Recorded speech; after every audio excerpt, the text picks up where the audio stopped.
Okay. Sorry, I had to get it off my chest. That was building up for like 2 weeks. Hey cartoon fanatics, it's RJ here, and boy do we have a big one today, because today was the day Battle for Mewni came out. And oh my goodness, we have a lot of stuff to cover. A lot of good stuff. This might be one of Disney's most anticipated cartoon-related things for a while. The only thing I can think of that might come close to it is either Gravity Falls, The Weird Apocalypse, or when the Not What He Seems episode came out. It's just one of those things where you have a build-up from the show for so long, and finally you start to get answers and you start to see characters that you've wanted to see, and it's always wonderful when you finally get to that point in the show. And it's also at that point, I don't know, personally, it's kind of like the beginning of a long-going climax as a creator. Darren and the team they worked really hard on this, and it definitely shows. It's beautiful, it's stunning, and it's funny and very creative as well. So nice work there, guys. Also, Darren, man, your panel with Alex, is he rubbing off on you a little bit? Just a little bit? Because I got very fandom crying and watching them burn feels during this. I'm kind of on the flip side right now. Maybe a couple years ago, I was like right along with the fandom. I'd be sobbing and bawling my eyes out. And for some reason, watching this, I don't know. I enjoyed sitting back and watching things burn. I'm not quite sure what that says about me now, but hey, it's like why feel the interaction when you can make them feel it? Okay. So let's actually dive right into the specials themselves. It's been quite a ride. Unfortunately, I did miss the first couple of episodes. I've gotten little bits and snippets, so I have a general idea of what's going on. I actually started with Ludo fighting over the book, with Glossaric kind of watching on. So we will start from there for this specific one, and then we'll move on into more details in maybe another cartoon corner later in the week. So, let's see where to start. Yes, so by the time I joined and realized that the episodes were already airing, Ludo was busy fighting over the Book of Spells, because according to Glossaric, the Book of Spells no longer belonged to Ludo, and Ludo was not too happy about that. He was determined to get the Book of Spells to cooperate with him. So most of that episode was sort of a lot of build-up humor, because we kind of knew something sinister was going on in the back. But on the outside, it seemed very silly, because you just had Ludo back in his normal Ludo self, trying to get the book to cooperate with him because he wants to write something down into the book. And Glossaric is sitting there the whole time attempting to roast chocolate pudding, I think. Yeah, he's trying to roast it like marshmallows, so very comedic at the beginning there, especially after a lot of intensity that we had in the previous ones. Ludo's just kind of freaking out, Glossaryc's chilling. And then, like, the way most of these episodes go is they start off pretty calm, they start off kind of lighthearted, and then they get a lot more dark, like in the last couple of seconds or minute of the episode, and that kind of causes the freak. So, I don't know, they did call it a movie special. It's not necessarily a movie per se, it's that they just lumped a whole bunch of episodes together. And, I mean, they tie in together, so it does work kind of like a movie, but they're still structured in an episodic way, which is nice because then you can go back later, and if you just want to watch singular parts of it, you don't have to sit down and watch the whole special again. You can just watch certain parts, and you can kind of treat it like several episodes for the beginning of Season 3, which is great. That might also explain sort of the hiatus gap we'll have, because I don't know if this counts as like the first half of Season 3 or not, but hey, pretty good first half. So anyway, like I was saying, yeah, that thing with Ludo, he doesn't get the book. He eventually just gets frustrated with it and frustrated with Glossaric, and he chucks the Book of Spells into the fire, and it starts to burn, and then Toffee comes back, and Glossaric's like, well, I expected this to happen, but it was still quite a surprise, and from there, we know that things are not going to go much better from there. So, the next couple of things are, once again, still very calm. We see King River kind of chilling out, having throwing parties, and finding out when he's trying to keep the people happy by making him happy, he doesn't really make a very good king. Marco comes in with the scissors that he got. He's like, hey, dude, I don't think this is working. And poor River is freaking out in the first place. He's like inwardly freaking out because he knows he's not doing a good job.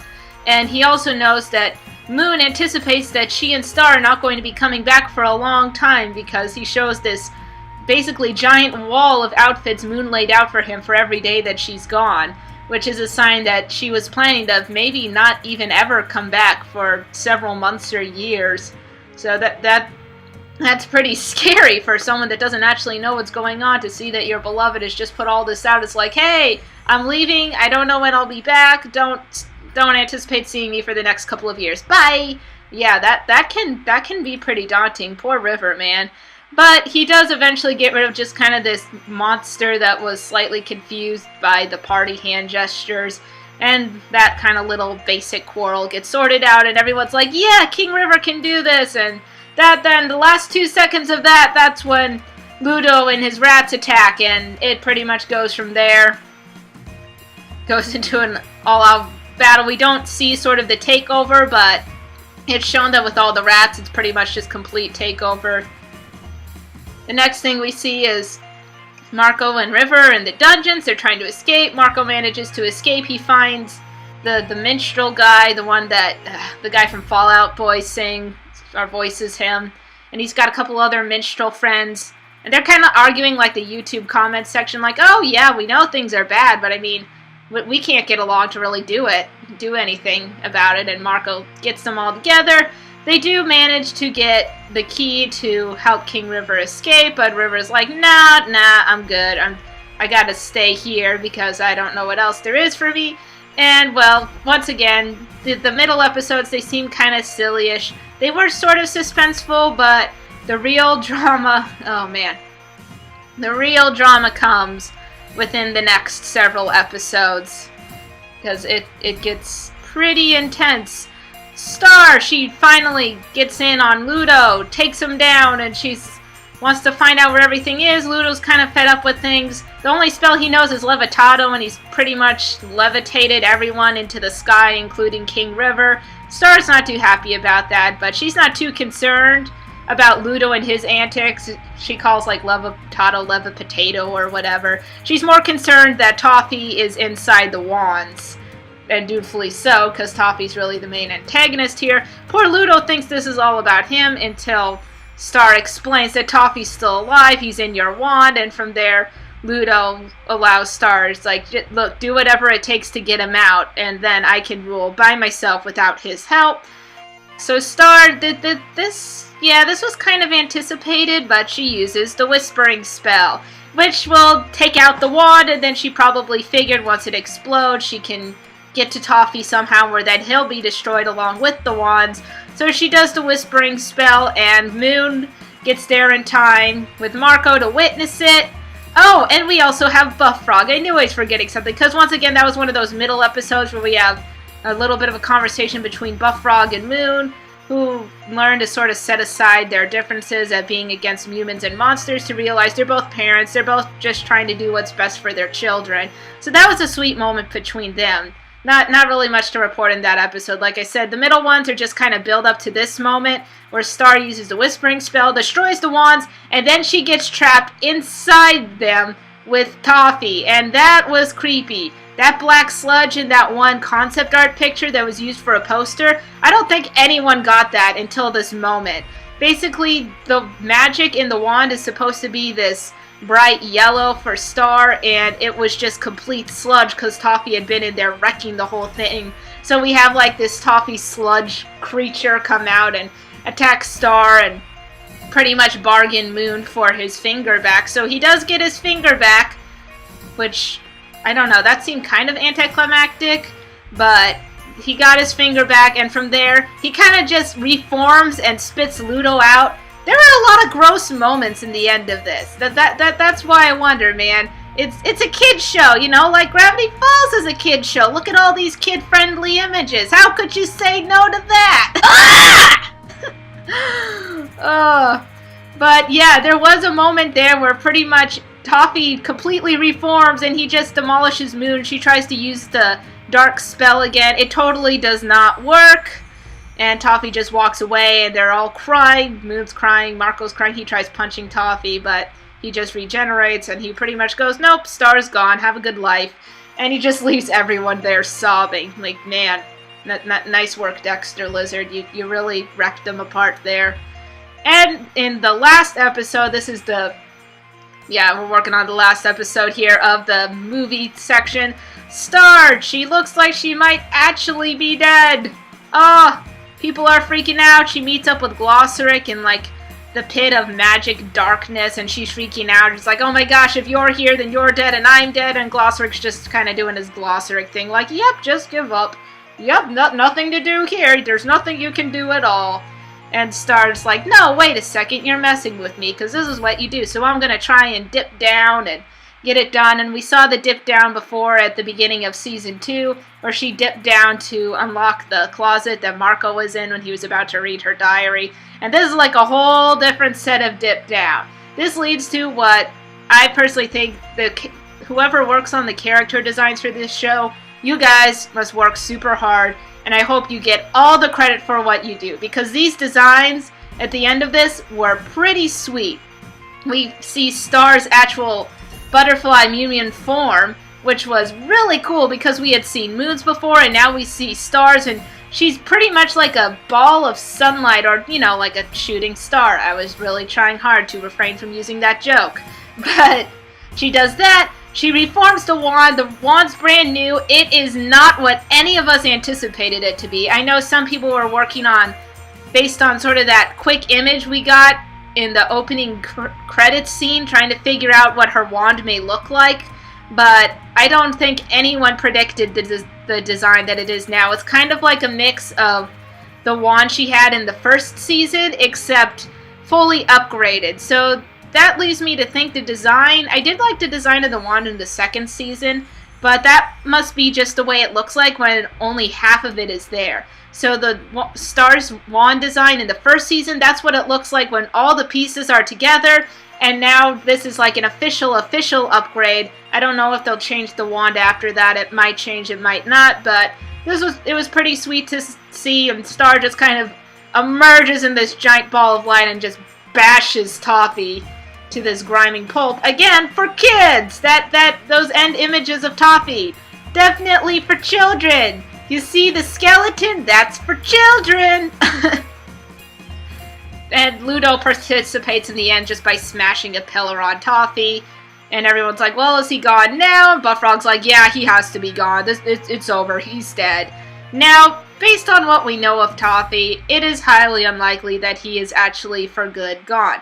Granted, it looked like he did not anticipate Star to come back like that and just bash him with all that magic power. He did seem surprised there. We did see in the end of Storm the Castle, when she originally did her plan to destroy her first wand, he had that smile on his face. He was anticipating that. He was building everything up for this moment, and it kind of backfired on him, but I don't think he's out and down for the count just yet. It might just take a really, really long time for him to regenerate. But he does have his finger back, so that might mean that whatever power he has as the immortal monster is also kind of in full strength now. So my guess is Toffee probably will come back. He's just going to take a long, long time to do so. Besides, we got another concern to worry about. We got Queen Eclipsa, because Moon runs back to check and make sure Queen Eclipsa didn't emerge out of her crystal. And we don't see any change, so Moon is relieved. And then we see a crack at the very end, which I don't know, I kind of expected that. We've been anticipating Eclipsa for a while, so it seems like Eclipsa might fully emerge and become the full-time villain for the next season, possibly. I say that with a question mark, but definitely there's something going on there. Something very bad going on there. So that's kind of where things are now. We still don't know if the High Council is fully recovered yet, because they did go in those healing pods, but then all the yucky, toffee, goopy magic seeped through. So whether or not they got fully healed after Star got all the magic back, I have no clue. But this was great. The animation was great, the characters were great, the designs were awesome, humor was on point. It did seem like there might have been a bit of a lull, but once again, this didn't seem so much like a movie format. It more seemed like several episodes that can be lumped together in one complete story arc. And there's nothing wrong with that. I really like seeing that. So nice work, Darren. Nice work, team. As always, if you like this video, you can go ahead and put a thumbs up and press that like button. And comment your feelings on Battle for Mewni. We had a pretty intense day so far, and it's probably going to get a lot more crazier because there's a lot more cartoon stuff coming up in the future to look forward to. So this isn't the end, folks. This is the beginning of a long, long year of insanity. So be prepared for that. And as always, if you want to, you can go ahead and click that subscribe button, see other videos we do. Go ahead and check out our Facebook and Instagram pages as well. We've got fun stuff on there that you won't see here. I tend to put a lot of my drawing stuff on Instagram. So if you'd like to see some of that, you can go ahead. We got some comics there related to Star and Gravity Falls and whatnot. So go and have a fun time with that. And I will see you guys for the next cartoon adventure. I think next up might be the next new episode of Rick and Morty. That'll be fun. Oh goodness. Is that really next? Oh wow. Get ready for Pickle Rick!